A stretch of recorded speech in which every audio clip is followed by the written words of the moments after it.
আমার প্রশ্নটি বিবাহ সংক্রান্ত। দ্বিতীয় বিবাহের ক্ষেত্রে প্রথম স্ত্রী ও পরিবারের সম্মতি কতটুকু গুরুত্বপূর্ণ, এবং সাধারণত প্রথম স্ত্রী দ্বিতীয় বিবাহ কখনো মেনে নিতে চায় না, সেক্ষেত্রে স্ত্রীর মধ্যে সুসম্পর্ক রাখার জন্য কী করণীয়? দ্বিতীয় বিবাহের ক্ষেত্রে বাংলাদেশে আইন ইসলামে কী শর্ত অনুমতি আছে? প্রথমত, দ্বিতীয় বিবাহের জন্য আসলে স্ত্রীর অনুমতি দরকার হয় না। স্ত্রীর অনুমতি বা স্ত্রীর পরিবারের অনুমতি বিবাহের কোনো শর্ত নয়।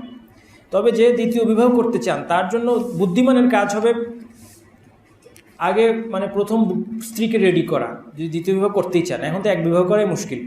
তো যারা দ্বিতীয় বিবাহ করার সামর্থ্য রাখেন এবং করতে চান, এটা শরীয়তে বৈধ এবং স্ত্রীর অনুমতি দরকার হয় না।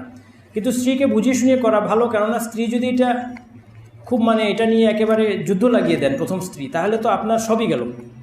আপনার প্রথম যেই সংসারটা ছিল এখানেও আগুন ধরবে, আর দ্বিতীয় যে সংসারটা হলো এটাতেও আগুন ধরবে। এই জন্য বুদ্ধিমান পুরুষের কাজ হবে স্ত্রীকে বুঝিয়ে শুনিয়ে এগুলো করা। আর স্ত্রীদের জন্য আমাদের নসিহত হচ্ছে, কোনো স্বামী যদি দ্বিতীয় বিয়ে করার সিদ্ধান্ত নিয়েই ফেলেন, তাহলে স্ত্রী এটা বাধা দেওয়ার কোনো অধিকার কিন্তু নাই।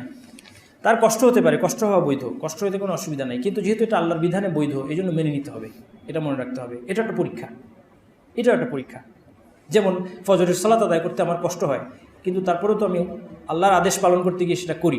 ঠিক তেমনি যেহেতু আল্লাহ অনুমোদন দিয়েছেন, আপনি বাধা দিতে পারবেন না এবং বাধা দেবেন না, সেটা আপনার ইমানের জন্য ক্ষতিকর হবে। আপনার যদি কষ্ট হয়, খুব স্বাভাবিক। স্বয়ং নবী মুহাম্মদ সাল্লাল্লাহু আলাইহি ওয়াসাল্লাম স্ত্রীদের পরস্পরের মধ্যে কী ছিল? পরস্পরের মধ্যে কিছুটা কম্পিটিশন ছিল। তো সেটা স্বাভাবিক, মেয়েদের নেচার সেটা। তো সেটা আপনি মেনে নেবেন, যদি করতে চায়, তার সামর্থ্য থাকে, মেনে নেবেন।